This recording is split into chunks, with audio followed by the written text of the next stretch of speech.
So we're looking at a Medora Juniper in the background there. And a couple of the things I'm worried about is last season we started to notice just some overall discoloration, kind of a yellowish, bronzy, a little unnormal for the Medora Juniper. And now this spring, I've noticed quite a bit of needle shed down below. Now, there's a good chance we've got spider mites started last season, so we're probably going to spray this with some insecticidal soaps. One of the other ways you can treat spider mites naturally is just a heavy stream of water.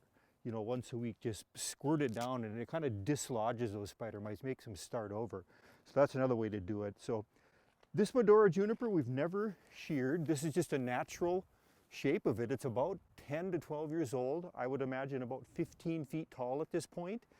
We've also got on the backside quite a bit of a void happening, and that's natural. It's getting no sun on that side, and this is actually on the north side of the building as well, so it gets a little bit of less sun because of that. So I'm not going to shear this other than maybe a couple branches are starting to come out a little bit, but for the most part, we've enjoyed this Medora. It's fun to see it peek over the top ledge of the deck as well. So one of the other things I'd like to show you, I've got a couple more Medora Junipers planted at the other side of the yard, and about 7 years ago I planted them at two different heights, hoping I'd get a different kind of effect, but lo and behold, the small one has caught up to the other one. So we'll take a look and see if you can guess which one was the shortest one to start. All right, so here's the two Medora Junipers I was talking about. The effect that I was originally looking for is I wanted one of them to be taller, one a little bit shorter, but lo and behold, the short one took off and they've matched up. And you know what? That's actually quite common with smaller trees.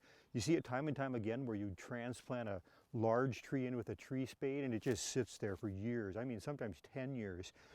The neighbor comes in, plants some little seedlings, and lo and behold, those things, they match up over time. So there's a good argument to be planting smaller trees, but I won't keep you in suspense. This was actually the number 5 pot. Started out to be just a little guy.